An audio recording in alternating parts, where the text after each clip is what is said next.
Post-season review time, and we are ready to go. Hey guys, how you going? So down BKR Sport, we are live as we are going to be going through the West Tigers in our post-season review. We have done plenty of these so far. We're actually out of the bottom four now. We did the Newcastle Knights a couple of days ago. We've also done the Gold Coast Titans, we've done the St. George Illawarra Dragons, and we've done the South Sydney Rabbitohs. So if after this live stream is finished, please feel free to go check those out if that's your team or you want to know more in depth about how those seasons went. And as I said, today we are going to be talking about the West Tigers, who had a very positive season in comparison to the expectations that they had based off of recent years, where they've finished in last place 3 years in a row, which is a ridiculous amount of last place finishes. You know, one last place is gut-wrenching, let alone 3 years. So it's a very happy moment for the Tigers, regardless of the fact that they only finished 4 spots higher.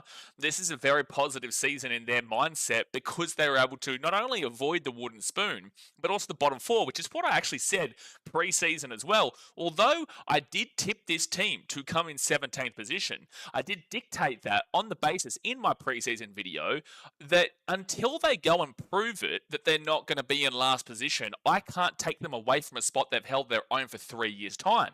There was positives and there was potential about it, and although they didn't finish a great deal away from it, at the end of the day they did finish away from it, and that positivity was able to get going into the season, and now they have proved that they are able to avoid that spot. And then a positive for mine wasn't them to make the top 8, it was for them to avoid the bottom 4, and that's exactly what they did. So they've had an overall positive season in my mind. But the way we do these post-season reviews, and that's off the eye test and from just straight up looking at their ladder positioning.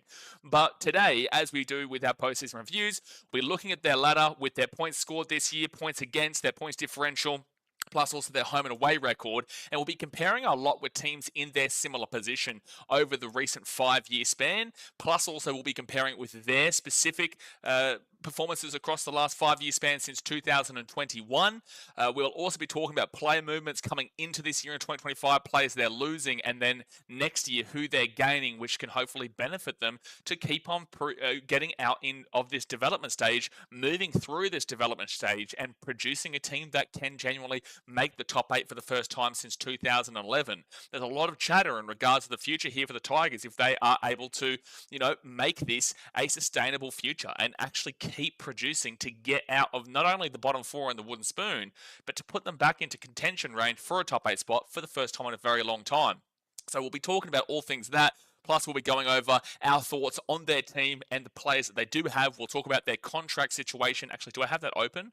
Yes, I do. I do have their contracts and whatnot open, so that is ready to go when we do get to there. So, guys, we've got plenty to talk about today. These postseason reviews have been going for about an hour and 10 to an hour and 30. No, the longest one was an hour and 24 with the Titans. That was obviously my team. So, obviously, it was going to go a little bit longer. But these go for about an hour and 10 to an hour and 25, hour and 30 or so. So, sit back, enjoy. We're going to talk all things West Tigers today. Obviously, hit that like button, subscribe if you're new around here, and I really want to emphasize in regards to this, my opinion does not mean that it is 100% correct. Just as well as your opinion doesn't mean that it's 100% correct. We are just giving my perspective here today based off of the statistics that we see, based off of the overall opinion. We do watch every single game. We watch every game for the Tigers this year on this channel and stream it live, so you get to see my reactions live. It doesn't mean that I'm 100% correct, but I have a decent enough idea about what I'm watching and the teams that are in the NRL from the basis that we watch every single game. So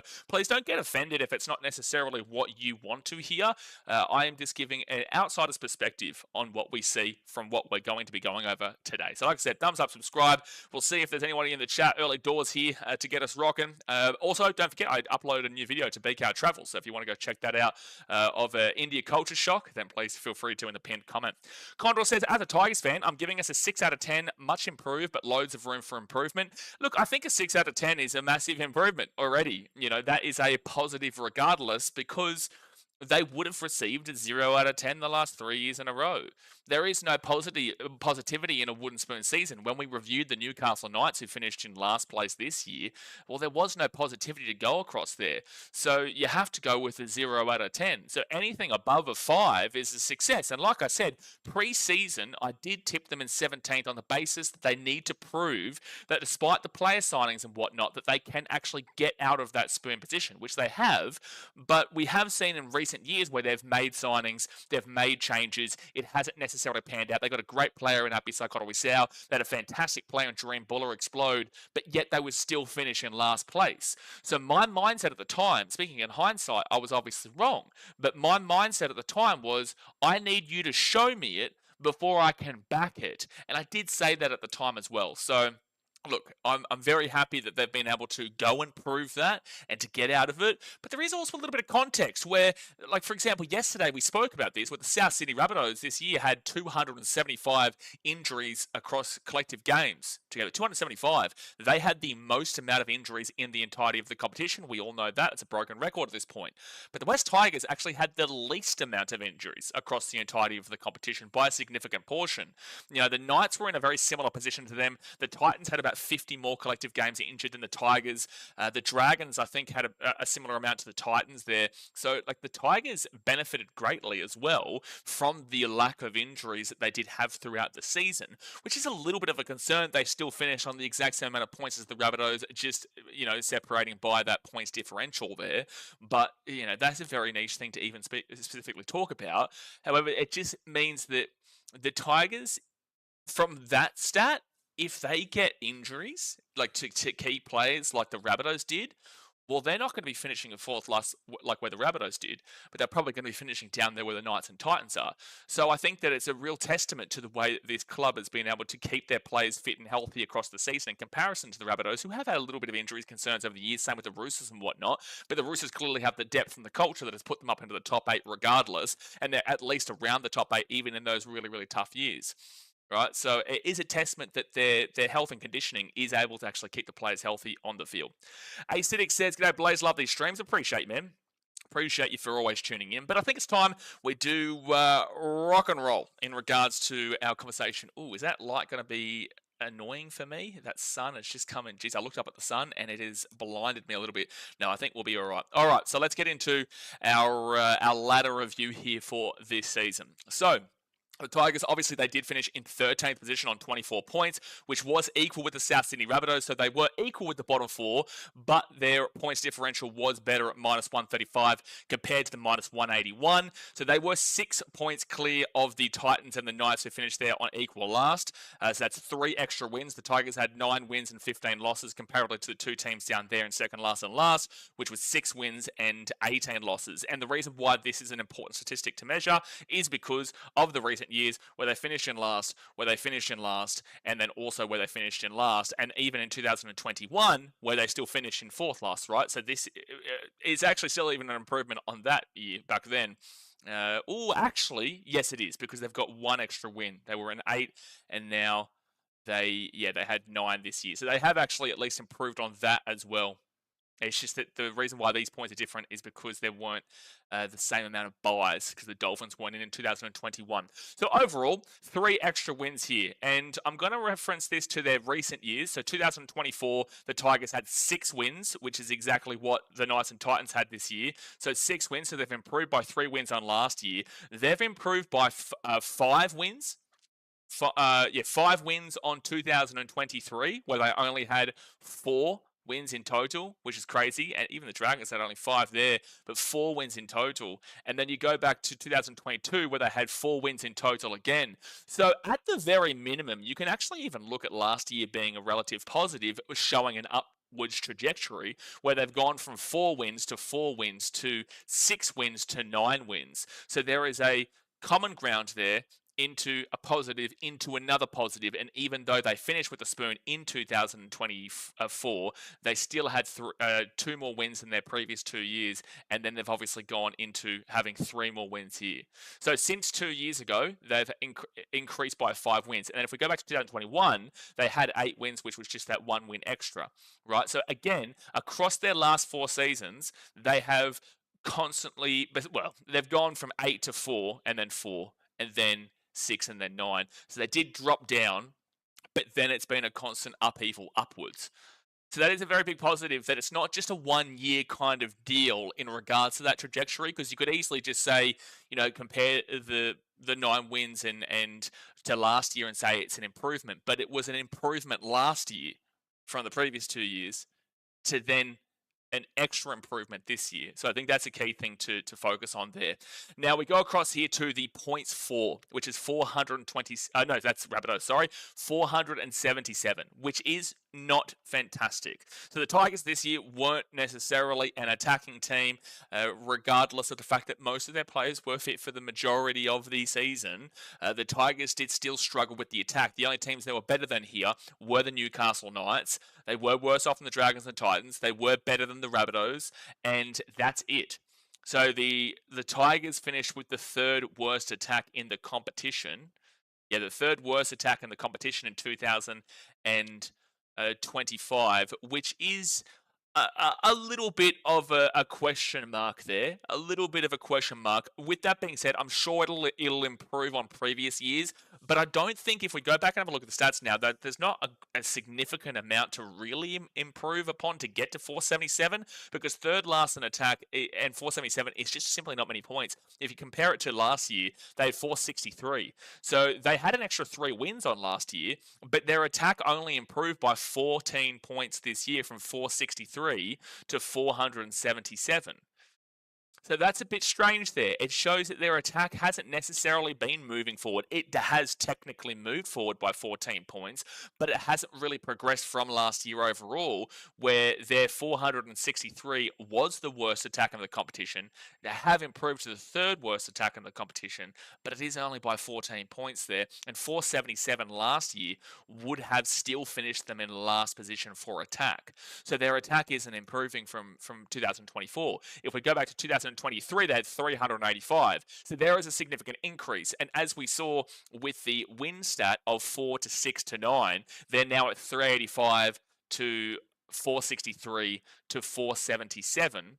So again, there is a constant upwards trend, which does lean you to believe that maybe they can clock past that 500 mark next year, especially with a couple of the signings that they've made. You would be leaning and linking them towards a 500 mark. But if you say give them the extra 23 points there to get them to 500, that doesn't actually jump them. The only team that jumps them above is the Dragons at 498. So there still needs to be a significant amount of improvement here attacking wise, because it's not a great sign here at all. But at least it has been slightly upwards, massive upwards from 2023 to 2024, and then very slightly from 2024 to 2025. We go back to 2022, they had 352 points. So they actually still went upwards again. It was down in 2022 to up to up to up. Two slightly, and then two massive post 2023. And in 2022, they had 352. So yeah, they really again, like it's just constantly up. It is constantly up, but the Tigers had 500. Okay, well there you go. That's a real big point there. If they want to at least get back to this season, where they finished with less points here, less wins, but had outscored this Tigers team this year by 23 points. So 500 into 352 into 385 into 463 into 477, they still aren't beating out this 13th place Tigers team in 2021. So attacking wise, this isn't a fantastic sign. But at the very minimum, if you want to really, really specifically talk about a trajectory, at the very minimum, they have gone up from 352 to 385 to 463 to 477. So that is at very minimum doing that, but it's still not great, and it still hasn't hit that mark of 500 there. Greg Martin says, no way said anything when the Tigers and Knights both had 11 injuries at once. I think it's a little harsh to say something when they don't have injuries. Well, what do you mean, Greg? Because ultimately what we're talking about here is the collective games missed due to injuries throughout the season. Every team is going to have injuries at some point. That is the name of the game. That is a part of rugby league and a professional sport, where it is heavy physical contact, but we have to utilize the comparison of injuries for this team to the rest of the teams as well. Because again, it's going to happen, but the Tigers benefited from the fact that they had a much significantly less amount of injuries this year comparatively to every single other team, where they were the number one team for the least amount of injuries. So it's not saying they didn't have injuries at all. They still had, between 60 and 80 collective games missed. But we do have to talk about the fact that other teams had much more significant ones to bring it to the Tigers were able to have more consistency with their team comparatively. Do you understand what we're talking about here? Straight Sets Mate says, only time Tigers have been talked about in September in 15 years. Jay says, Tigers would win more games if they used real Tigers. Well, that is true. If they used real Tigers on the field, I'm sure. But I don't know how they hold the ball, because the ball would pop if they put it in their teeth. And then, we're not going to be able to do too much with that. And also, how are they going to get that ball out of their teeth? That's a good question. But we are going down a bit of a rabbit hole there. So look, attacking-wise, talking through the seasons, there's been slight improvement. If they at least get to 500 next year, which is where they finish in 2021 with 500, that's at least a good start, but it would only have jumped the Dragons this year. So attacking-wise, they're definitely situated around this area, currently speaking. But we'll talk about what the inclusion of those other players that they've brought in for next year potentially could do, like a Kai Pearce-Paul. And then we go to the defensive stat. Now, 612 is definitely not the worst of the worst, but it's still not that fantastic. So the only teams that were worse than them were the Newcastle Knights, the Gold Coast Titans, of course, the St. George Illawarra Dragons. The Rabbitohs were just a little bit better defensively. Then you go to the Cowboys, who were worse off at 684. And that is it. So they were the 5th worst defensive team this year. So it aligned with their position. Doesn't always happen, which is why I say that. So the 5th worst defensive team this year. Now, 612 compared to what they had last year was 750. So a massive rise from last year. So obviously their intention has been to focus on their defense. And when they're in last place 3 years in a row, we're probably going to see them have the worst defense. Ultimately, that is going to be a key telling factor. The 463 doesn't help their point at all here. That's why they were pretty convincing. Well, actually, surprisingly enough, they nearly avoided the spoon last year. Nearly, if they had to beat the Rabbitohs. But the Rabbitohs, I think, Eels ended up slapping them or something. Yeah, that was the last game of the season. Anyway, point that I'm trying to say here is that is a huge rise from 750 against to this year at 638. No, sorry, that's the Knights again. 750 to 612. So that's 138 points less. That is absolutely massive and a huge positive. And then we go back to 2023, where the Tigers scaled up 675. So they actually, whilst getting slightly better in attack over the years, they weren't necessarily improving on the old defense. Again, last year was so dramatically bad, but at least they improved from 2023. In 2023, they then completely regressed to 2024, and then they had a massive achievement there in 2025. If we go back to 2022, they had 679. So they kind of stayed around this point for a while. 679 and 675 here. Wow, the Bulldogs again. I keep focusing on that when we do get to them. 769. When we get to their postseason review, that's really going to get this season's going to get bloody talked about for sure. But they really middled around this 679 section with not much improvement from 2022 to 2023. And then in 2021, they had 714. Wow. So despite the fact they finished in 13th position, there was 714.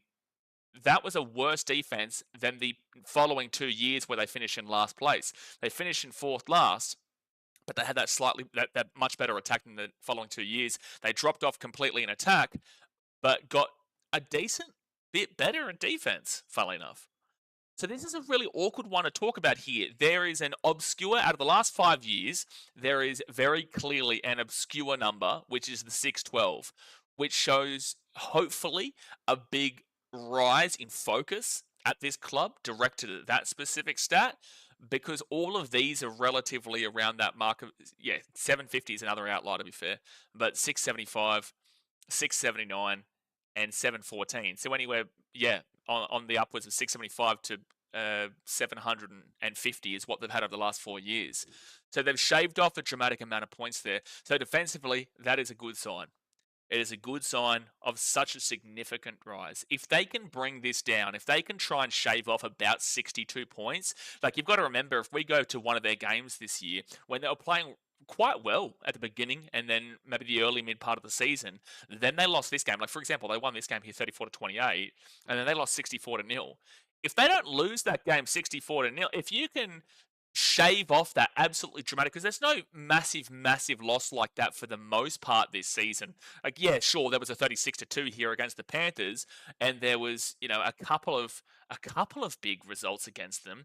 Overall, that's just a severe outlier on their season in regards to the Melbourne Storm, which has dramatically impacted that defense. If they could shave off that 68 points across the year for next year to take it down to 550, that beats out the Knights, it beats out the Titans, it beats out the Dragons, it beats out the Rabbitohs, it beats the Cowboys, it beats the Eels, it beats the Dolphins, and kind of gets them up into around the range of the top 8 there of the Roosters at 521. It's still 29 points worse off than what the Roosters were, and still 16 odd points worse off than what Manly were, but at least it makes them a defensive team around this range, because currently speaking, they are in this range.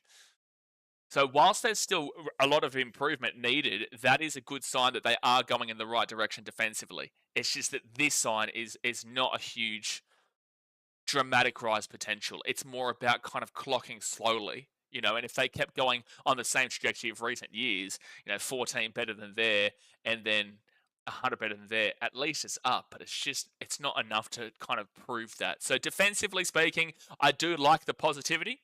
I do. I think that the stats are aligning that their defense can probably get to around a 550 next year, but to go back into the attack, I probably would be only looking at giving them between 20 and 30 points off of the top of my head right now. If they can get up to a significant marker of 550, which is an extra 73. But if they could do the 550, they would be above the Titans there on 520. They would be above the Knights, the Dragons, the Rabbitohs, the Cowboys, who had a high attack this year, especially in the back end, the Eels. It'd be up around Manly. It would be still far behind the Dolphins, and it would still be far behind the Roosters, but they'd be up at close to where the Panthers were. They'd be above the Warriors, and they would have even been above the Bulldogs with 550. So I tell you what, if the Titans had the Tigers' defense, comparatively speaking, that would be kind of where I'm looking towards for what I would like to see from the Tigers next year. If you can at least get to like a 520, 550, and then you can improve on this by about 50 to 60, you genuinely will be a team that sits around here. You will be a team that sits around there. Maybe not here, maybe not necessarily 8, 7, and 6, but you will be at least in the conversation for 8 through 11 if you can get those numbers. Shave off 62 here, add on about 50 to 70 there, and then you'll be in this conversation. And I don't think it's not doable. Daz does say, Straight Says Mate does say 9th. Look, realistically, there is a potential if they can do what I'm saying. Again, these are just numbers that I'm throwing out there for a improvement season that I think is realistically potentially viable. Realistically potentially viable is a bit of a weird thing to say, but I think that if you give them those numbers, which is not out of the equation, then yeah, they would be situated between the 8, 9, 10, 11 kind of range. Jace is true that. Straight to Space says getting rid of that bum Brent Naden would help them. Okay. The chat's not really helpful right now. That's for sure. Chat's not really a great deal helpful. Now, so that's the attack and the defense. Let's talk about their points differential of minus 135. Now, compare that to last year, they had minus 287. So 150 odd better there. 290, 160 odd better there. 327. 200 or better there, basically. And then the Tigers here of minus 214. No matter what, that is a much better points differential than anything they've had. It's still awful. Like, it really is. If we compare the minus 135 of 13th this year, minus 135 last year would have actually probably situated them in the exact same position. It was worse. It was only better than the Titans, the Eels, the Rabbitohs, that's it. Titans, Seals, and Rabbitohs. It's only better than 3 teams last year. And the team that finished in 13th had a minus 62, so over double better. Sorry, you know what I mean. Around that kind of to get to 135, to basically halve that. And then we go to 13th here. They had minus 111, so that's a pretty much similarity there. But 135 is still only better than the Dragons, the Bulldogs, and the Bulldogs, Dragons, and the Tigers at the time. Yeah, there's a significant amount that needs to improve here. Like I said, though, if you give them that 550 and you take them down here to the 600 mark, that's still minus 50. That is still minus 50, which is a concern. But I do think that considering that you're on 24 points and that was 4 wins out of the top 8, were there enough close games this year that they lost? So there's that Knights game there that if they improve those metrics that I just mentioned, they'd probably get that one. There was that game there against the Warriors. There's every chance they can get that one. So that's 2 wins because that's only a 2-point game. Then they lost by 4 to the Panthers. So let's try and give them that one. They lost by 4 to the Cowboys, and there's your 4 wins right there. If you can increase that attack slightly and then increase that defense by a decent proportion, already by round 14, there is a potential chance, minusing the big losses. I'm not including the 10, minusing, which is still doable, but minusing those big losses, there is 4 close games already by round 14 that would have put you into the same position here as the Roosters. It's just that points differential would still be quite poor. So that's why there's still quite a bit of development still to go here, Tigers fans. So don't rush it. Don't rush it and just immediately think you're going to be winning the competition anytime soon. But you can set yourself up nicely within the next 3 years, 2-3 years, to be a consistent top 8 team. And then we move across here to the home record, which was 5-7. So 5-7 is not fantastic. You need to be at least be getting those 6-6, lads. You got to be getting those 6-6, and if they could win, if they got one more win to get 6-6 at home, then they would. And the Cowboys game is one that I really focus on there. But then they push themselves to 26 points, which their points differential is still worse off than the Eels. But they push themselves to 26 points, which puts them in 12, just that one spot higher. But then we do look at that away record of 4-8, which is pretty much the same across this area of the table. You know, top 8 teams, all of them, the Sharks were awful away, but they were great at home. Which is a bit of a concern for this week, actually. That's a good point to make for this week, but that's not what we're talking about here today. They need to get into, if you want to be a top 8 team, you have to have a winning. Well, you don't actually have to have a winning record even away. You don't. That's actually quite interesting. But their home record was so significant there, and the Sharks have 10-2. So that away record really does relate to that area. But the Roosters, who they would have been going toe-to-toe with if they were in that situation that I was talking about before, they would have to get to 7-5. So there's that one win at home, and then if they could have gotten 3 extra wins away from home, right? Or just a lot of those close games, which I feel like a couple of them were actually at home where they lost those close games there. So this isn't exactly extremely underwhelming. It's not too bad, but it's still not great. You don't want to be having a losing record at home. That is the key emphasis. Like even Manly had an 8-4. The Dolphins had a 7-5. At least even teams below them actually. The Rabbitohs and the Dragons at least ended on a 500 record, a .500 record. So half their games they at least won. That needs to, at very minimum, be 6 from 6 next year if they want to be anywhere near competitive. So I think that's actually to compare that quickly with their recent records at home, 5-7. So the exact same as what they had in their wooden spoon season, and then 3-9. So at least it's an improvement on that other wooden spoon season, and 2-10. At least it's an improvement there. And then there were 3-9 back here. At the end of the day, to summarize all of these ladder chats, their attack has very slightly improved, but it's been a constant trajectory. Their defense has dramatically improved on last year after it middled, being really bad for 4 seasons. This needs to be improved on greatly, and they just need at least one more win here and then that'll kind of flow on to it, maybe 1 or 2 wins here, realistically, for mine. So I do think that there is some positivity to talk about, but there is enough that there is quite a lot they still have to do.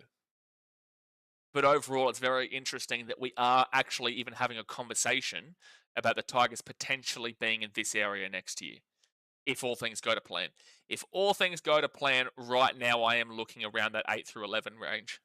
Yeah, if all things go to plan. So if you are disappointed by that, please give your head a wobble as a Tigers fan, because that should be a major compliment. It should be. It should be a major compliment that somebody can see you situated around an 8 through 11 range if things go to plan. I could absolutely still see you down here. Don't get me wrong. I could absolutely see it. But right this very second, I'm getting a bit of an 8 through 11 vibe. Maybe more so a 9 through 12 vibe. But, like, we'll see. Everything has to really go to plan. What do you guys think about that in the chat? Let me know your thoughts in the chat if you have a similar mindset. And please don't try to be biased. Like, please don't just say, it's the Tigers, they're shit kind of deal. Like, I genuinely want to see if you guys can see the same thing that I'm speaking about, or if you disagree, and then explain why. Straight Sets Mate said, so they won't be around that area you're talking about because nothing ever goes to plan for them. Well, there is that thought process, and Tigers fans are obviously not going to have that thought process, but that is a thought process based off of what we have seen from them.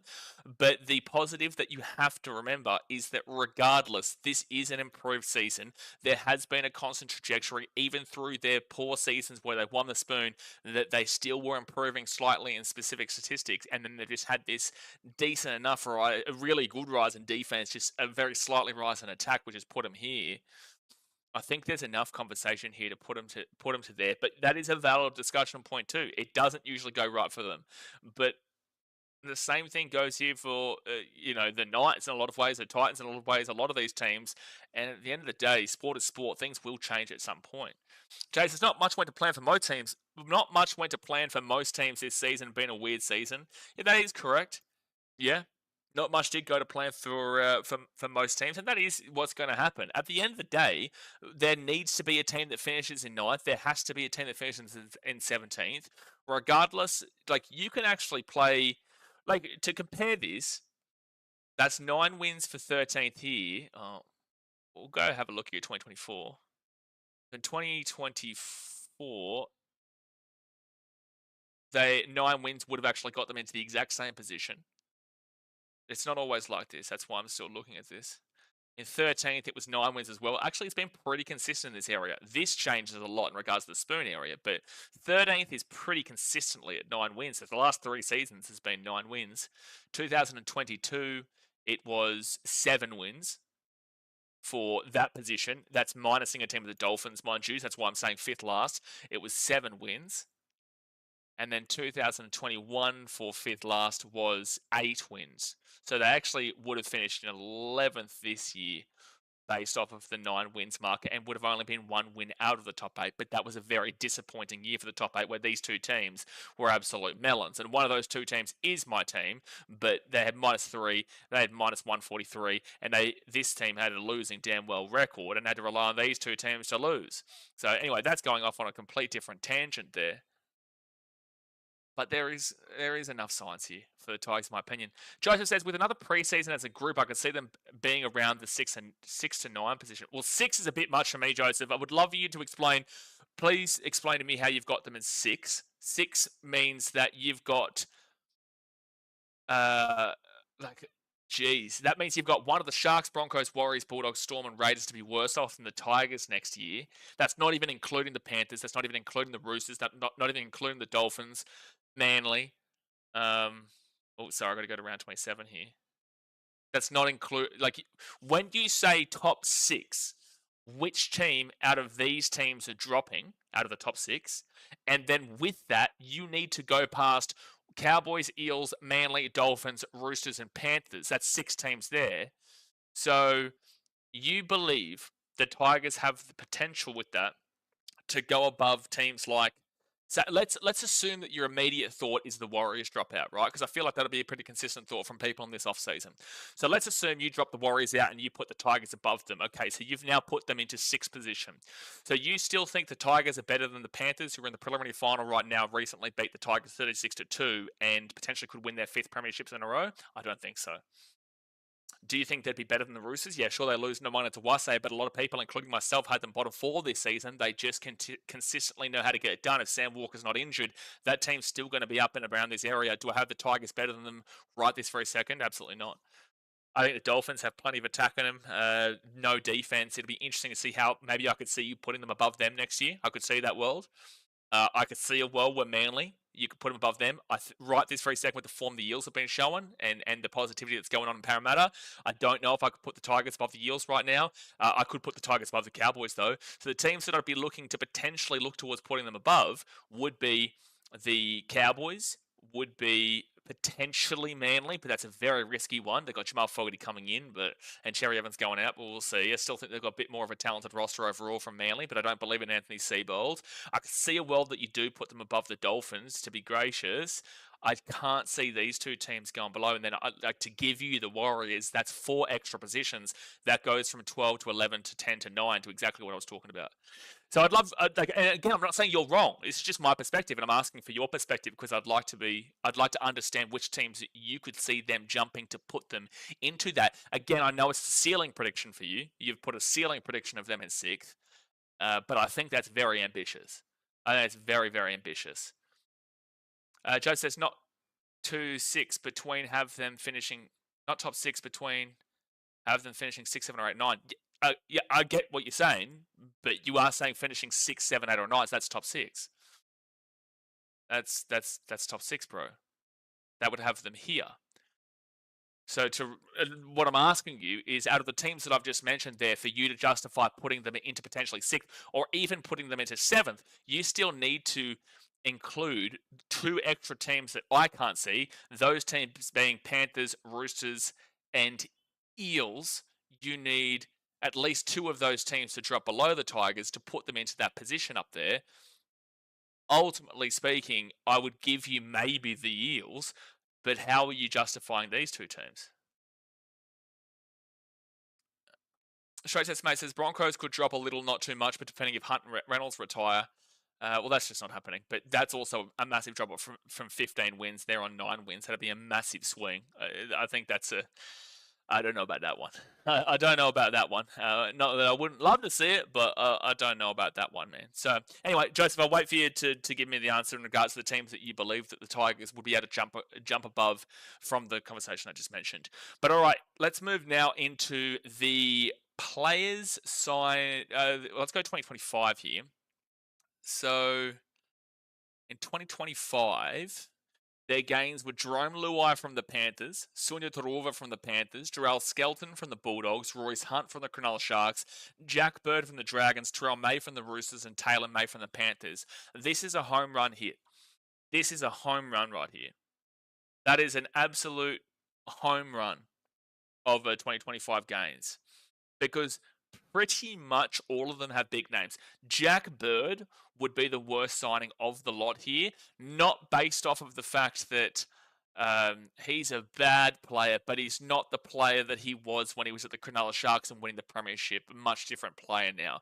You know, obviously he's been through the Broncos and had injuries and whatnot. That's not necessarily a home run hit at all. But this is a proven premiership winner. Not that I think he's a 7. I think he's a 6. This is a proven premiership winner. This is a good signing, in my opinion. This is a great signing for the bench. This is a fantastic signing who had an incredible year, and he also, in his limited time at the back end of the year, Taylor May had a fantastic year. So I cannot hate on these 2025 gains whatsoever. I think they all benefit. I still think they need to continue to make inclusions, which is going to be tough considering we do have the Perth Bears coming in, the Titans, the Knights, the Dragons. They're going to be heavily involved in the market. There's a couple of other teams that'll be kind of sneaking around, but ultimately the Knights, the Titans, and the Dragons, and even so much to say the Dolphins still are going to be heavily involved in the market. You've got Perth Bears coming in. You've got the Papua New Guinea team coming in relatively soon. debatably. And then you've got another team coming in either South Island, New Zealand, or whatever. Point of the matter is that there's going to be plenty of market work from all these teams. So they need to get a bit of a move on. Everyone does. But no matter what, this is a great deal of gains to their team. This was their starting half. He was in their starting team. I think Terrell Skelton started for the most part. Royce Hunt, I feel like got injured at one point. I feel like he got injured at one point, but was impactful off the bench. Maybe not necessarily as much as they would have liked, but it was a great signing regardless. This was a huge signing, and this will be a huge signing, provided obviously he continues to crack on here and shows loyalty to the club that gave him another second chance effectively, right? So love all of this. Losses wise, Junior Tupou, Dolphins/Roosters, Isaiah Papali'i to the Panthers, Aiden Caesar to Hull, John Bateman to the Cowboys, Stefano Utukamana to the Storm, Solomon Alamalo to Rugby Union, Jaden Sullivan to the Rabbitohs, David Clement to the Dragons, Justin Olam retired, Lachlan Galvin to the Bulldogs, and Talon De Silva to the Eels. Obviously, I will jump straight in and talk about this one. Lachlan Galvin to the Bulldogs. That was not necessarily, that wasn't what they wanted. They didn't want it. Tigers fans, you can pretend like you wanted it. But at the end of the day, originally, this isn't what they wanted. They wanted him to be there. He developed with the club, but Galvin did not. He wanted to seek elsewhere. There's been rumours now that he wanted to go to the Panthers. The Eels were his team growing up, and he actually eventually said no to them, and he ended up going to the Bulldogs. It was a massive distraction to this Tigers season, where they were building and developing nicely. Especially at the beginning part of the year, they were making progressive moves that gave you a good thought process about them. It felt like the Tigers were starting to kind of come back a bit, not to the extent of top 8, but they were coming back to being a decent enough team that weren't just going to be the easy punching bag for the media. And then that Lachlan Galvin situation hit, and it really hurt them quite a lot. To be fair, they probably, without that, might have been able to situate themselves in between this 11 and 12 section. I feel like they at least would have been above the Eels, provided that massive distraction didn't hit, but I couldn't have seen them up into this 10 area with Manly and whatnot. But the point is that was such a huge detriment to their season, which changed a lot of what their ultimate goals were going forward and the way they were designing. So that was a big loss there, not that it was a choice. Junior Tupou, that was a fine loss. Papali'i, it was time. It wasn't working at the Tigers. He goes across the Panthers. I don't think that he showed enough care factor there for the Tigers, to be completely honest with you. Aiden Caesar, it was definitely time. John Bateman, definitely time. Stefano Tukamanu, when the Storm come knocking, they're not saying no. So Stefano goes. Look, decent enough loss. I never necessarily saw it at the Tigers. I know he got an Origin rep at one stage, but I never really saw it at the Tigers. I still am waiting to see it at the Storm, but I can see a bit of progress, at least in this back part of the season, where he is becoming that player that Craig Bellamy usually develops. Solomon Alamalo, that's fine to lose. Jaden Sullivan, that was fine to lose. David Clemmer, that was a bit of dead wood there. Justin Olam, it was his time. Talon De Silva is a bit of an interesting one. I don't really like that, but that could be a little bit of a Lachlan Galvin and Stefano Utukamana situation where it just felt like Apikoro Isao was in front of him for starters, and he felt like he was a starting hooker. Now he's gone straight across the Eels and is their starting hooker. So maybe it's just a point of he thought he was ready for the moment. The Tigers didn't want to take out Koro Isao because they're not going to do that. But they do lose a future prospect there, because Talon was really improving in that last month there for the Eels and was getting them moving quite well. Yes, we know what happened with Mitchell Moses, and yes, there was a problem there throughout the game, but that is a part of rugby league. As your halfback, he's going to be yelling at his hooker, and then since that moment, he actually improved quite dramatically. So that might tend to be a huge loss. I don't think this will be as much of a loss as you think, especially considering you do have Fayunu, you do have Jerome Luai, and you do have potential options there, right, comparatively. And I think that this was fine to just get rid of the future rumors that were going to happen at some point regardless. It was going to happen. If it was going to happen then, if it did happen then, it was going to happen in the future anyway, so at least you cut the dead wood immediately.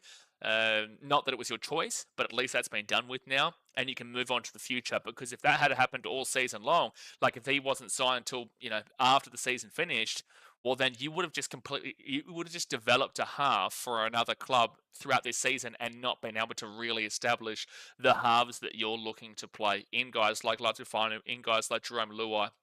and the likes. So I think that came actually at a good time, despite the fact it was a distraction. You were never making the top 8 this year, so get it out of the way now, and then you can push towards it next year. So overall, there's a couple of harsh losses here, and a couple of big changes that were made throughout this period. That's a big name. That's a big name. That used to be a big name. Used to be a big name. Never really got going. Used to be a big name. Used to be a big name. Up and comer, up and comer, up and comer. So they lost up and comers, which is something the Tigers have done quite a bit for a few years now. They've been all well known for doing this and losing those young talented stars. But overall, I don't think this is too bad. But we'll have to see next year if this was a bad amount of losses. I think it'll come next year. But then if we move into the 2026 games, and I'm going to cross-reference between a couple here. Just because sometimes this is wrong and this is more right. So 2026 games, they've got Kai Pearce-Paul here from the Knights, Jock Madden from the Broncos, actually back from the Broncos, Javon Andrews from my Gold Coast Titans under 20s. He had a great game in the Queensland versus New South Wales under 19s. I think he won the player of the match, if I'm not mistaken. Maverick Guy from the Panthers and Ethan Roberts from the Roosters. Okay, so I don't know much about Ethan Roberts here. Actually, let's just quickly go make sure that's everyone. 2026 games, Jaden Sullivan. What? Jaden Sullivan? No, he's not come back, has he? I don't know about that. I don't know what this is. I'm not too sure what this is. Sullivan hasn't come back, has he? Tigers fans in the chat. Has Sullivan come back to you guys? Dion says, I got Tigers top 8, but only because I'm a Tigers fan, but 10 would be realistic. Yeah, well, I was looking towards that 8 through 11 range, or probably more so than the 9 through 11 range. Sullivan was on loan. Okay, so Sullivan was on loan. We had this comment yesterday, though, from Lagan about a player, and he actually was he ended up going to the, Mikhaili Ravalawa, that's right. He went to the Rabbitohs, and then was meant to come back to the Dragons, but then he was off to Castleford Tigers. So I'm really not too sure. Anyway, it's a bit of whatever anyway, to be fair. So not much changing between the two. Overall, this is a big signing for their back row. I think it's pretty obvious that this team does lack a lot in regards to that depth position anyway, but also there's a lot more improvement that is needed in that back row. Like, for example, their depth there is Tony Suka. They've got Samuel Fainu, who I really do like. I think he's good. Justin Matamua, they clearly don't rate as much as they used to. Eli Elizakem, who I'm not too sure about. Brandon Tumeth, not for me. Alex Seyfarth, please get rid ASAP. And that's it. So this is a really necessary signing that will push Sam Walafonu obviously into the back row alongside Kai Pearce-Paul. Not that Kai Pearce-Paul ended up being the high prospect that we thought he would be at the Knights. The Knights are a bit of a huge problem in regards to that with how they finished this year. But he has loads of potential. So I do think that really rounds out your back row nicely. I still think you need to really sort out your 13, and your props are probably okay, to be completely honest with you. And you haven't really gone and signed a prop here. Roberts is a fullback, I'm pretty sure. Okay, so thank you, Daz. So if Ethan Roberts is a fullback, then that's just depth ultimately for Dream Buller. So it's a bit odd there because they do have players that can shift into that fullback, but sure. This one is depth, surely. Is depth. But then again, if you look at what Maverick Guy is he a centre or a winger? I think he's centre, no? And if we are talking centres, then you've got Adam Dewey, but he ended up playing 5'8" for a large portion. Brent Naden is gone, yeah? Yeah, off contract is Josh Felitti, Dustin Matamua, Brent Naden, and Brent Tumeth. So that Dustin Matamua conversation I just had makes sense. Back rower? What are you talking about, back rower, Daz? Oh, Maverick Guy is a back rower, is he? Oh, fair enough. Okay.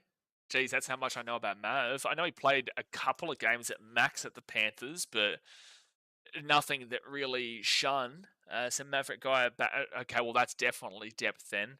And I don't think necessarily, maybe there's a potential for a bench spot there because the Tigers bench is definitely not locked up. But right this very second, you're clearly going to have Samuel Fainu and Kai Pearce-Paul there into their back row. So that would, if he is back rower, again, don't know a great deal about him, then I'm sure that he would be depth, if not max at bench. And then this is depth for halves and a development player who I really do like. I think this is a good snag for you guys. Really odd the Titans allowed him to go considering our halves issues overall. Really didn't make a great deal of sense to me. But then again, our club doesn't make a great deal of sense to me majority of the time, which I know you guys can relate to. And then Jock Madden from the Broncos, I don't rate it. You know, sure, it's a bit of depth there, Jock Madden, but I don't rate it. I think that the Broncos have done fine there to let him go. And he obviously was originally at the Tigers. So, yeah, look, the gains, I would say this is very good. This is whatever. This is very good long term, not short term. This is sure whatever, and this I don't know enough about really. To be fair, I don't know enough about Maverick Guy, but at least he has had a couple of cracks and it hasn't really shone. Whilst Ethan Roberts, I don't believe has had a crack yet. So overall, it's a positive in regards to their forwards. They must be pretty locked in regards to their back line for the most part. If we go to their last game of the season against the Titans, what was their Dream Bullets, Nitrova, Stavatoa, Taylor May, and Hiamasi Marcassini? That's not their usual winger. Who's the other one that's normally there? Marcassini debuted in that game. Who played against the Raiders on the wing? Jarrell Skelton. Yes, Jarrell Skelton played. So basically, their back line is Dream Buller, Nitrova, Taylor May, Jarrell Skelton. Is Stavatoa locked in? Like, is he? This is for the Tigers fans. Is he your locked-in centre for the future? Because I could definitely see a world where you could be looking towards a big-time centre. To be fair, the Rabbitohs might be, as we spoke about yesterday, the Rabbitohs might be looking towards. Hold on, that sun is really into my face at the moment. That sun is really into my face. Hold on, I'm going to take this and close this a little bit so that it's not completely into my face. That lighting still fine? Yeah, that lighting's still fine. Jeez, that was so annoying, man. It was blinding me. It was blinding me. I guess if you wanted to, yeah, if you wanted to look towards a centre, I wouldn't put it past it. Stavatoa is just very up and down. Very up and down. I don't mind Jarrell Skelton and Taylor Mason and Dwarver and Dream Buller. They are guaranteed. So I guess the only questionable ones are the 4 and the 5. You haven't really got a great deal of depth in that area specifically, and you haven't gone out and made a great deal of adjustment for that. At least you have got here depth in the halves positions if Luai was to go down, or Dewey, or Latufonu, whatever they plan to do there. Actually, I wonder what's happening with Dewey. Are they going to...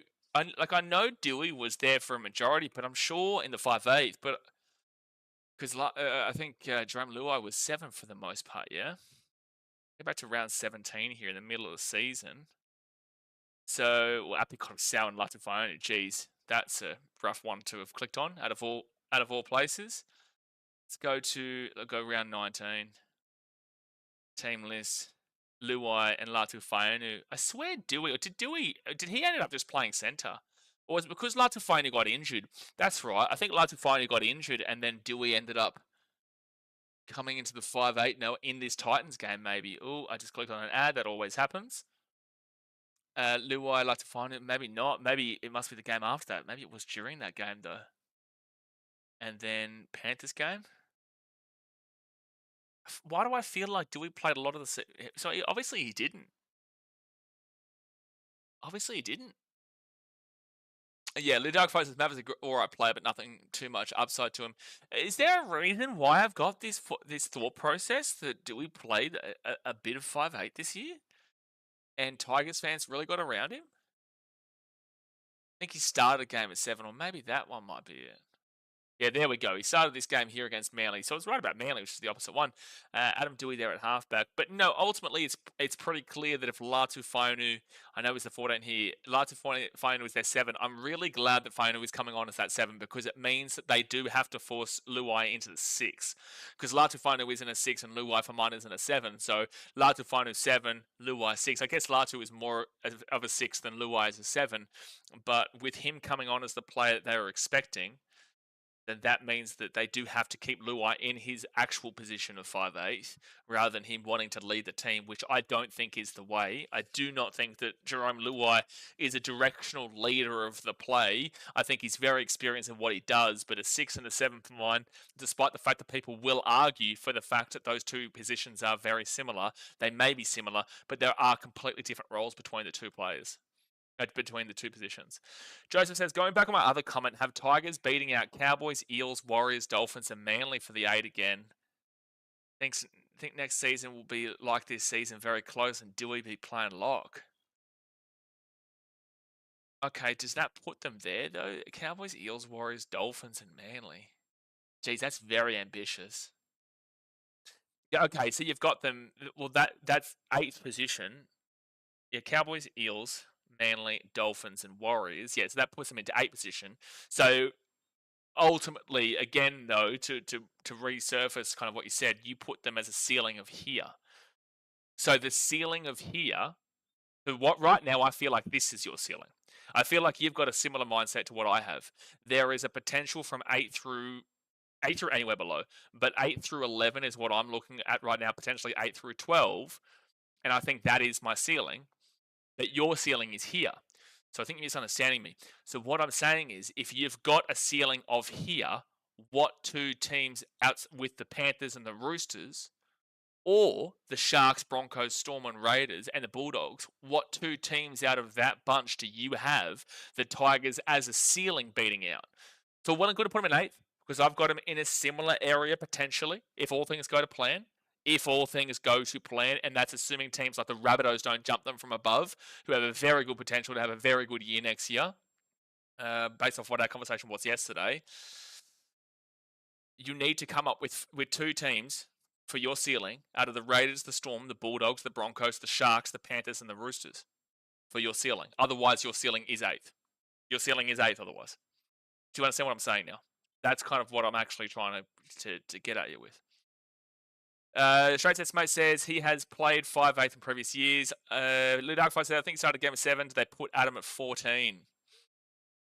Well, speaking about their specifically going off of how they went with the 13 in the game against the Titans in the last round of the season, obviously they have Alex Twell. Like, are you guys locked in with Twell? Like, is he your just like guy now? How old is Twell, by the way?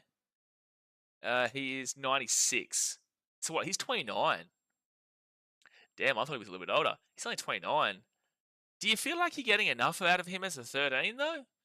I know he's been your 13 for a while now, but I haven't really seen it. There was the meme and whatnot about him not being able to score tries, and then that happened. Outside of that, what is the actual benefit to having 12 there in the 13? Like, what are the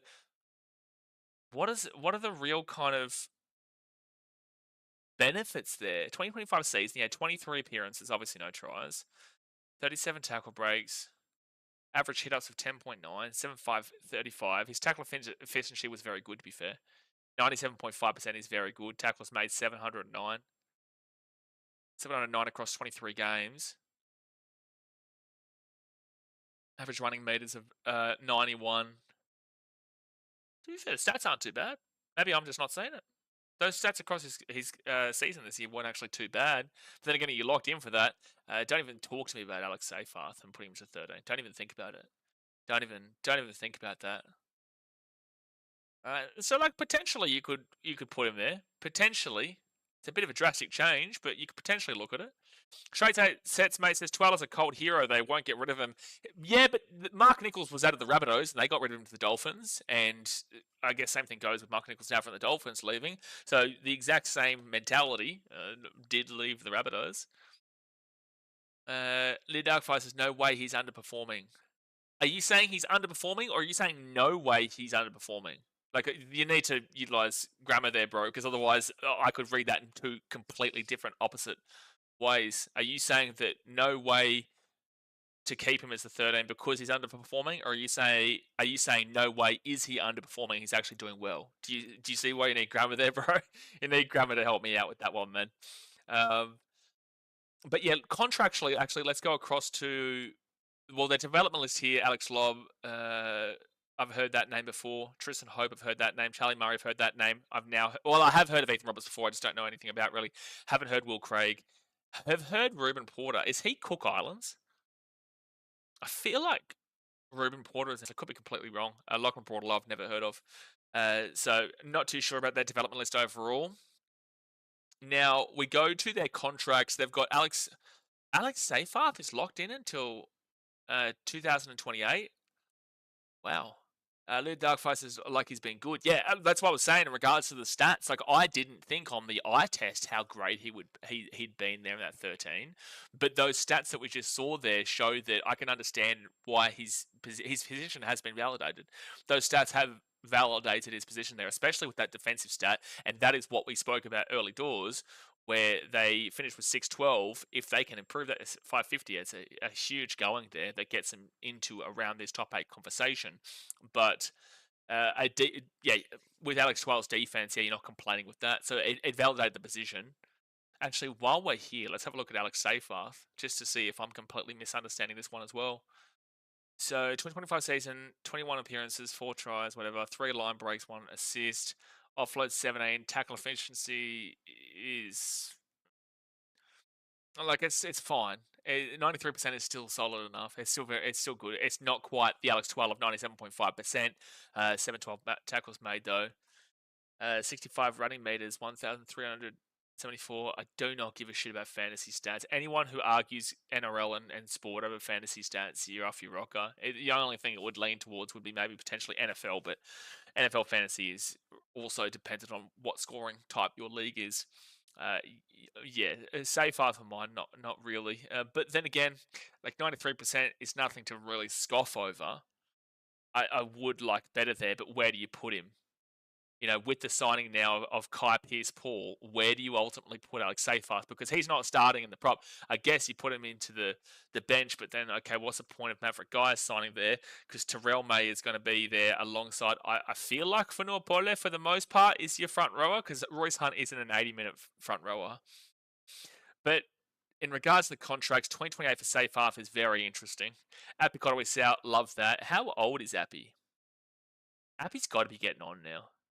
He's played at multiple clubs. He's got to be getting on 92, so he's 2 years older than me, so 33 years old. He'll be going 33 on to 34 next year. So, well, no, he'll be just straight up 33 because the season will be finished. But by the time he gest to 34, so he'll be 33 next year.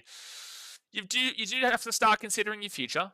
You do have to start considering your future in 9. You did lose Talon to Silver, so what you do in that number 9 position is very intriguing over the next couple of years. You do have to start considering that. So, yeah, Appy Kotowai-South is signed till 2028, however, but it's just about the form dropping across that as a 33-year-old going on to 36 by the end of his tenure there, 2028. So, yeah, he'd be 36 that year. So, I like this re-signing. I think it's a necessity for sure, but there is potential for that drop-off there. Any more 2028s? Javon Andrews, yeah, development. Kai Pearce-Paul, yeah, love that. 2028 Stafford Toa. Okay. I can see the thought process. I can see it, but it's just a long-term contract for a very up and down player. But I can see the thought process. I just don't know why you've gone so heavy for such a long period of time on a player that has really good ability, but doesn't always show that really good ability anywhere near consistently enough. But you know, sure, they've gone long term there. And then regards to 2027, the 2 years away, Adam Dewey, really dependent on if they re-sign and post that. Alex Twell, based on those numbers and his age of only 29 years old, he might probably get an extension by the end of next year, or next year in general. Ethan Roberts' development, Fanua Pole, sure, I'd like to see a lot more out of him though, to be fair. Jock Madden, or whatever. Latu Fainu, you'd want to, if you think he's your long-term half, you'd want to be locking him down to a good 4 or 5 year contract by the end of next year. Otherwise, other teams will circle pretty quickly. So that's why next year is a very desperate thing for Latufanu to have a really good first opening 10 to 12 rounds so that he can establish himself. And then he's got that potential if he did want to leave elsewhere, or he's going to get a massive long-term contract with the Tigers to really solidify his future. So the first half of next season is very, very important for Latufanu as a player. Royce Hunt, great. Subwalafonu, great. Would look to locking him down long term. There's a lot of similarities there with like a guy like Hamoli Olakawatu. Turuva, sure. great. Taylor May, fantastic. Lock him down soon. And then Terrell May, definitely lock him down soon. And the ones that have only got till next year, Guy is only on a 1 year. Tristan Hope, Tony Suka, sure. Sione Fainu, they'll probably extend, I would assume. Luke Laulali'i, don't know. Kit Laulali'i, I don't think he even gets past this off contract. Well, they don't have him off contract there. Did he get re-signed? I don't think so.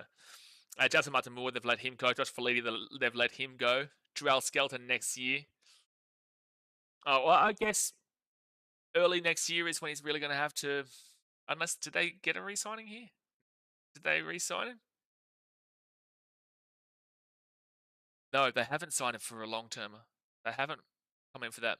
Okay, that's interesting. Maybe they're not too committed here with Joel Skelton.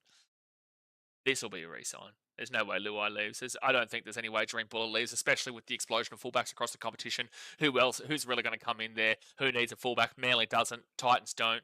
I don't think the Warriors do it. Cowboys don't. Broncos definitely don't. Dolphins definitely don't. Storm absolutely don't. Raiders, I don't think they would want to at all. Ultimately speaking, no, unless it's maybe the Dragons, but I just don't think that's possible. So I think that Dream Buller will definitely stay after that. Don't care. Jack Bird, Heath Mason, probably re-sign as depth anyway. And then Nathan's already gone. Brendan Timmett's already gone. Charlie Staines, surely he's gone. It doesn't have him here off contract, so maybe they've re-signed, I'm not sure. Well, Micah Bulldogs, Dion says. Well, that's an interesting thought process. I didn't even get to them as a team when I was talking about that there. It's an interesting thought process, actually. Yeah, I can see it. Colin Tracy's a bit of a liability at times. I think he's got some great ability at times, but I also think he can be quite a big liability. So the Bulldogs, they would have to... I just don't think he's a priority, though, because there is conversation around a lot of players. The Bulldogs, that's going to be the case there. I don't know if fullback is their priority. But I would like that. I think that'd be pretty cool for the Dogs. I think their priority right now is to really rectify their half situation before they can look towards that. But it's an interesting thought process. I wouldn't say no to that. Yeah, I wouldn't say no to that, and I would say that he would fit quite well with that team too. We've signed Cade Dykes. Yeah, bit of a difference in what we know though between Cade Dykes and Dream Buller. I also don't know what your contract is situation, your salary cap situation is looking like. Not too sure. Joseph says the Bulldogs Dewey was named 13, but the Sione Fainu started in the 13th position. And I understand what you're saying earlier. Yeah, so do you agree with me that your ceiling is like mine with 8th through 11th?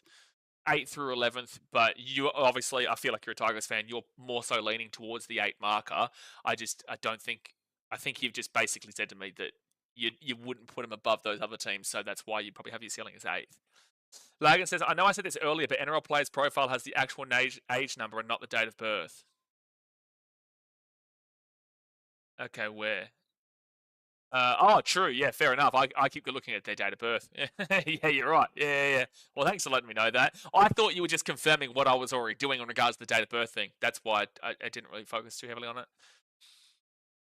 They're exactly right, Lag. Fair, actually. It's a fair call as well that Lagan says, is that we just signed Dykes, which is what Dad said, but we are apparently looking at Ponga. Ponga is a very big conversation around the Bulldogs right now, whether that happens or not. So maybe they are emphasising that fullback position because they are believing that Mitchell Woods is the 7. The reason why we're talking about the Bulldogs right now, guys, and their fullback position is because it heavily relates to the incoming off contract of Dream Buller, unless they get that shit sorted pretty quickly, because it doesn't have him re-signed on this list here at all. So that's interesting thought process. If they don't get Ponga, there is that possibility of Dream Buller being there.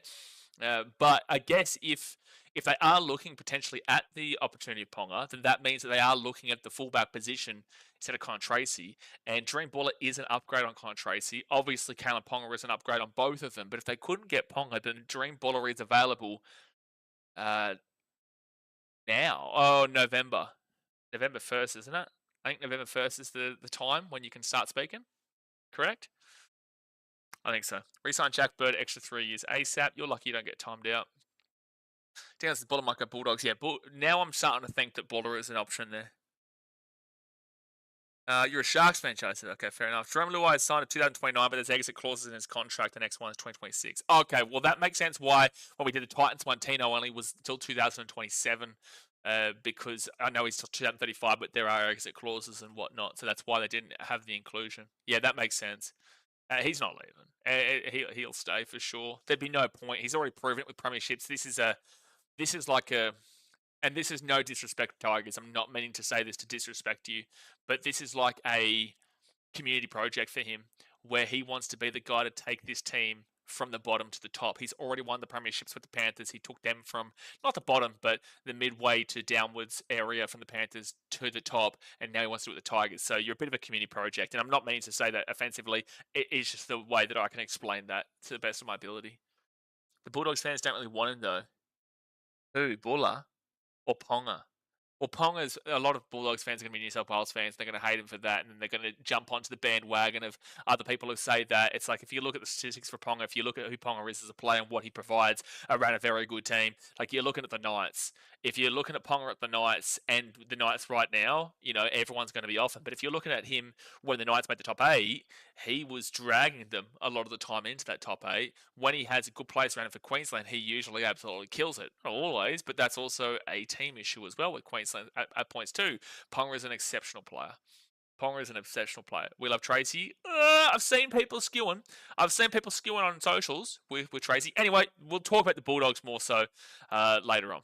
We'll talk about the Bulldogs more so later on. The only reason we got into that was because of Dream Buller. Dream the Dream Buller. But look, I think overall, that's all we need to really say here about the Tigers today. Another stream that's going for about that same hour and 10 to hour and 20 minute mark. If you've got any other last minute statements or questions you want to drop here in regards to the Tigers before we jump off, then please do so now to really recap everything. And I will remind everybody that, oh, sorry, I should go through their 3 games, the 3 most important games of their season. Right, that's something I haven't done yet. So at the beginning of the year, it was 10-8 loss to the Knights, where they actually were up 8-0 at half time, had a standing ovation, and then lost 10-8. That was poor. And then they won against the Eels 32-6. They won against the Dolphins 30-18, lost the Warriors 26-24, and lost the Broncos 46-24. So in the opening 5 games, they did lose 3 games and won 2, which isn't a good marker and does really set you up for a season around this 11 through 14 area, that kind of record, where you're able to win a couple of games, but you're not going to win more games than not, which is why that usually sets you up with a 2-3 record first 5 games to this area. And then you go past that into round 6, where they won 20-4, lost over the Knights. They lost 38-22 to the Eels. A really big win for them, actually, contextually speaking, to beat the Sharks there 20-18, and then got another win of that 34-28 against the Dragons there at Magic Round. That was a really good period for them, where they won 3 out of 4 games. This is very disappointing considering how poor the Eels were for the majority of the season, but I think Mitchell Moses was playing at this point. I think Moses might have been playing here. Yeah, he was. This was a full-strength Eels team, which really tells you how heavily impacted they are by Moses, which we'll talk about on Monday's stream when we get to the Eels. But that is, at the time, still, I guess, a pretty rough loss there. But 3 out of 4 wins in this period was setting them up for a really good knock, and they were actually starting to push forward. And then, as I said before, this game whacked them. That's the most crucial game of their season. That Storm game is the most crucial game of the Storm season, because in their first 9 games, they were 0-1, 1-1, 2-1, 2-2, 2-3, 3-3, 3-4, 4-4, 5-4. They'd won more games than they'd lost in their first 9 games. 5-4, great record. Not a fantastic record, but good enough to be putting you into the range we've been talking about, this area, the 8 through 11 range. That is, 5-4 will put you into that conversation. But then to lose this game, the 64 points really impacted my conversation here in regards to their defense of 6-12. If they can get themselves to the 550 marker, that's a very positive next year, which is what they need to get to around where this in between the Roosters and Dolphins and around that Manly area. If they can get to that 550, well, if you look at that score, that pretty much gets them there. Now, look, fair, it's a Storm in Melbourne, blah, blah, blah. That should never have been happening because that's not a consistent trend. They did not lose games by massive margins this year. Most of their games were actually by relatively close margins. So you go here. Oh, also, that was a big loss to the Eels because they beat them back here in round 2 quite well. But Knights game, 2-point loss.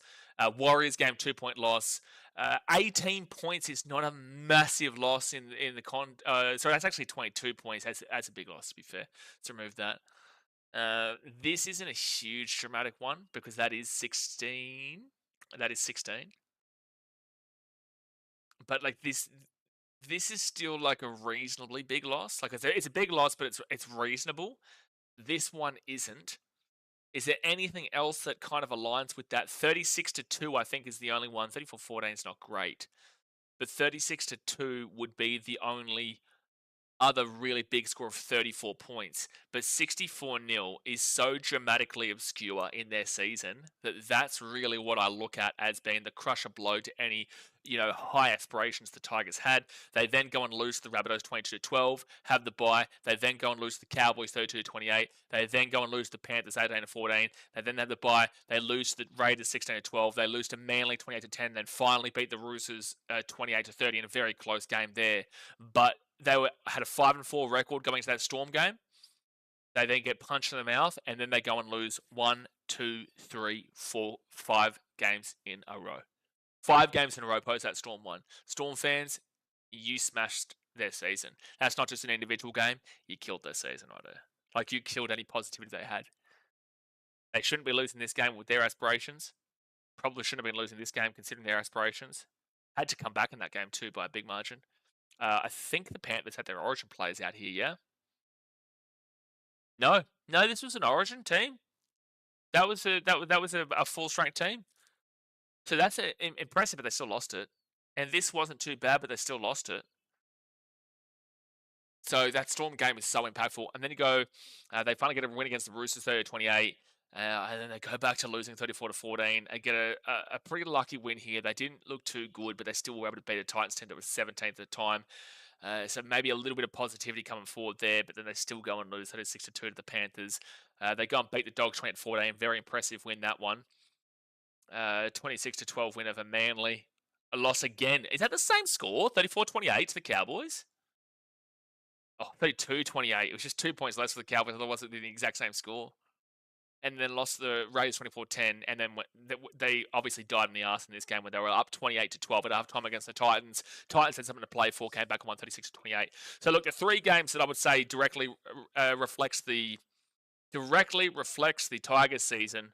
The most important crux of what happened is this Storm game. There's no one who can debate that, especially with their form after it and their form prior. I think another game that I would like to bring up is this, because it showed the potential the Tigers do have against a Dogs team that had the best defense at the time in the comp as well, especially at that time. And I also will point out this one, because I feel like that reflects that against a full-strength Panthers team, I do understand what happened here at 36-2. But against a full-strength Panthers team, there was also a positive sign there at CommBank. So the biggest key one, actually no, to be fair, take that one away, put this one in, because that was a big win. That was a big win against the Sharks team that was under-delivering and underwhelming, but also it was a big win regardless, considering the high expectations of the Sharks this year. I know they've done well now as well, considering they're in the prelim tomorrow. And then the lower expectations of the Tigers, that one. So 3 games, Storm loss by 64-0. The win over the Bulldogs 28-14 and the win over the Sharks 20-18. That, for mine, really summarises the Tigers season, where they have an upward sign, but they can also still get absolutely whooped like that and then completely derail their positivity. They're the 3 games. Lagus, that was Moses' return game. Which one? Later on. Which one? Moses' return game? They didn't play the Eels later on in the season here. Moses' return game wasn't all the way back in round 7. If his return game was in round 7, no way. They win over the Dogs in the rain was awesome. Yeah, it was a good win. It's a good win. So what are you referring to there, Logan? That was Moses' return game. Moses' return game wasn't in round 7. Moses' return game for when the Eels really started to get a move on was, what, like round 21 or round 20 or something? Or like around this period? Or maybe even round 22 or something like that. I'm not too sure. Anyway, there you go, guys. That's going to wrap us up here for yeah, most have 2 return games. So that's also fair, Daz. But that's going to wrap us up here for today's video. Long story short, Tigers fans, there is a good chance you finish in between 8th and 11th. That's where I'm putting you and situating you as we currently speak. Things can change in the off-season. I'll be looking towards 8 through 11 as my ceiling is 8th, but my floor would still be down in probably 13th. I think you still probably avoid the spoon. But then again, the Rabbitohs do have a lot more improvement. Don't know what the Titans do under a new coach. Same thing goes with the Knights. Their attack would improve with Holbrook. Bottom 9 is really confusing next year. Really, really confusing next year. But anyway, I'm going to put you currently speaking into a conversation for 8th through 11th as an average ballpark figure in regards to that 10, 9, 11 range.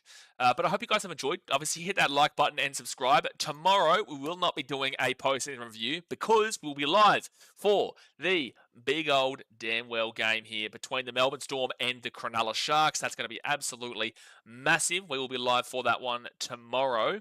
And then on Saturday, we will have the North Queensland Cowboys post-season review because they finished there in 12th position. And then on Sunday, we will have the Broncos versus the Panthers preliminary final. Massive game there. Followed by, on Monday, the Parramatta Eels. Tuesday, Manly Seagulls. Wednesday will be the Redcliffe Dolphins. Thursday, we will have the the Sydney Roosters. And then Friday, we'll have the Warriors. Saturday, we will have, I think, probably the Bulldogs. And then on the Monday, we'll have the Raiders because the grand final will be on the Sunday. So, yeah, look, absolutely, mate. So I spoke about that. So if you haven't watched the stream yet, mate, so just go through and have a watch of it afterwards because we spoke in depth about that at one point. But, yeah, like I said, I appreciate you guys. We'll see you tomorrow for a massive stream. I hope you guys are there. If you haven't yet, go check out. Jay, I actually answered your question on that BKRtravel video. So go check out the BKRtravel video in the pinned comment. Go subscribe over there. But I will see you guys tomorrow. So thanks for watching. Catch you later. See ya.